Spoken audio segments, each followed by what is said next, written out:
Bonjour tout le monde, bienvenue dans cette nouvelle vidéo Urbex. Aujourd'hui, moi et Julie, on va vous amener dans le fameux château à la Verrière. Avant de commencer à vous raconter l'histoire du château et de son propriétaire, il faut que je vous précise que la vidéo n'a pas de son, hormis la musique et les voix off, car oui, j'ai oublié de brancher le micro lors de l'exploration. Le château a été construit en 1900, il est inscrit au titre des monuments historiques depuis 1993. C'est la maison familiale d'un riche industriel du tabac et grand mécène que nous appellerons Maurice. Là, nous sommes dans la salle verte, avec ces très grandes portes recouvertes de miroirs pour agrandir la pièce. Elle est ornée d'un plafond avec des moulures peintes.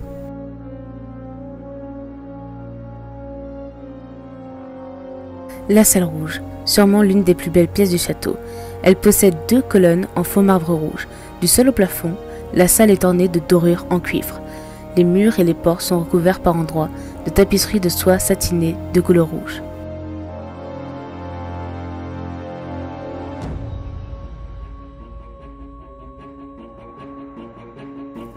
Bienvenue dans le hall d'entrée principal, qui a une très grande superficie.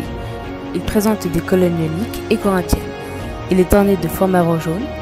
Cette pièce est au centre du château et s'ouvre sur toutes les pièces et sur tous les étages. La lumière vient principalement de la verrière, qui à l'heure d'aujourd'hui est cassée malheureusement.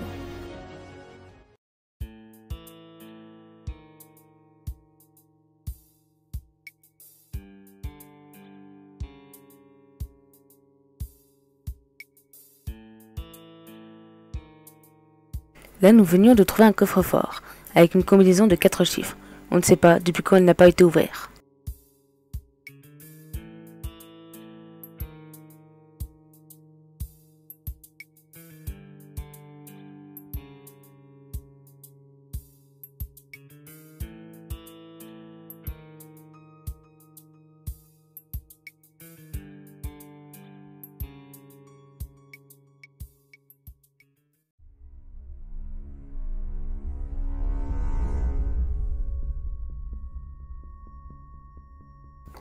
La salle en bois est, comme son nom l'indique, tout en bois, du sol au plafond, avec la moitié des murs recouverts de tapisserie. Un meuble de style Renaissance trône fièrement dans la pièce.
Le château est dans un style néo-baroque.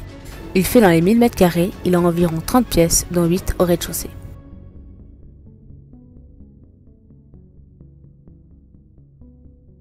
Durant la Première Guerre mondiale, Maurice, le propriétaire, a été fait prisonnier pendant 8 mois pour manifestation anti-allemand. À la Seconde Guerre mondiale, le château a été réquisitionné par l'état-major allemand et est transformé en centre de formation SS. Maurice s'est réfugié en Suisse car il refusait de fournir du tabac aux soldats allemands, laissant son château aux mains de l'ennemi. Dès la fin de la guerre, des rumeurs couraient sur Maurice. Il était soupçonné de collaborer avec l'ennemi. Ces rumeurs l'ont beaucoup affecté et il se retira à Genève, où il s'éteignit en 1959. 21 ans après la fin de la guerre, en 1966, une importante cérémonie a eu lieu en son honneur, et sa mémoire fut réhabilitée.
Le château a été abandonné dans les années 80, car trop cher à entretenir et à restaurer.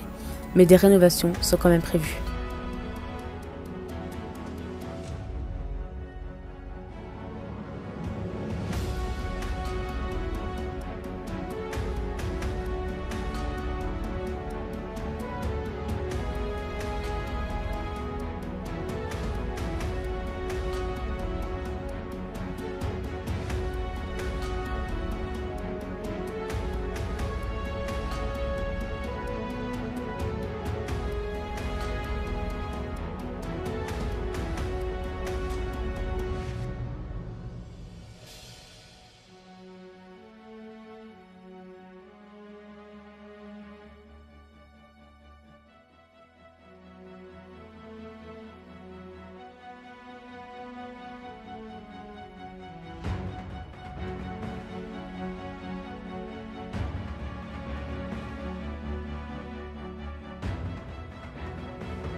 En 2015, des urbexeurs ont entrepris de sauver le château en le nettoyant.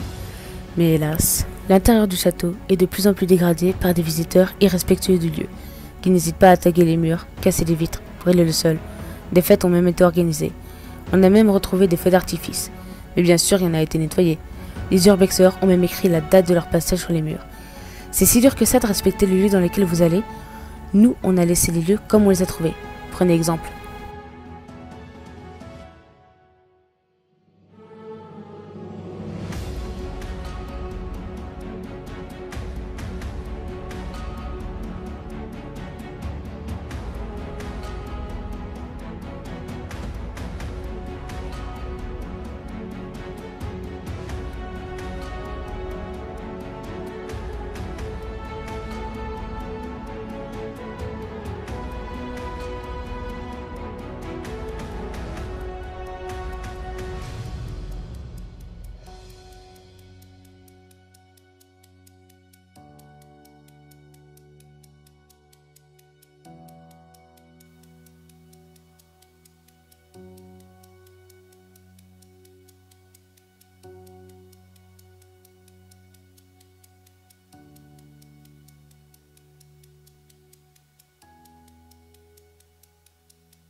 Mais ça se voit que le château est régulièrement entretenu, car de ce que j'ai pu voir comme images et vidéos sur internet, il a été saccagé plus d'une fois.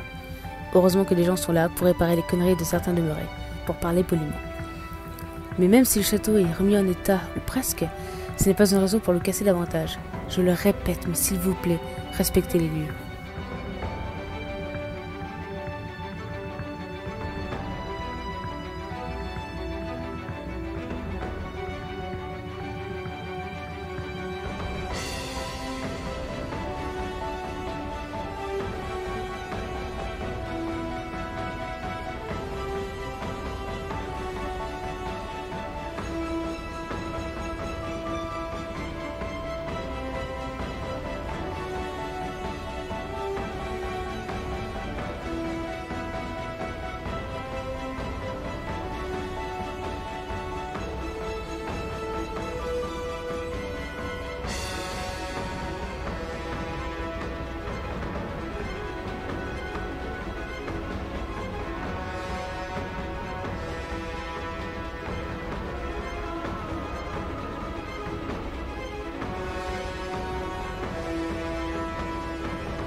Le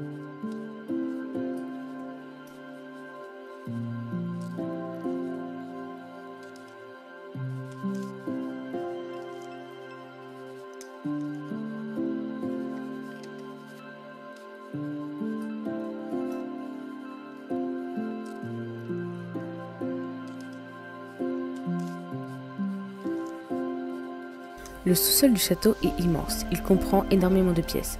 On y a retrouvé une remorque, une charrette qui devait être tirée par les chevaux, les grilles du château, des douches et ce que je pense être une estrade avec de la vaisselle en plastique.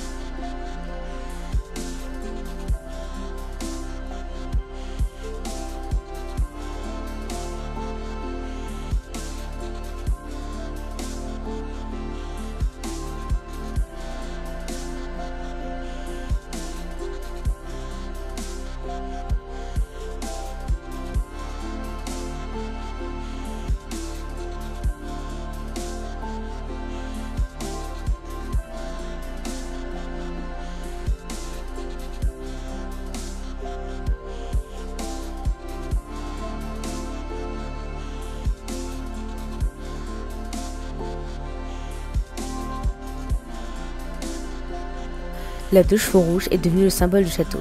Elle se trouve devant l'entrée de derrière, au beau milieu de cette végétation abondante. La vieille voiture se meurt lentement, victime de dégradation faite par de sombres crétins.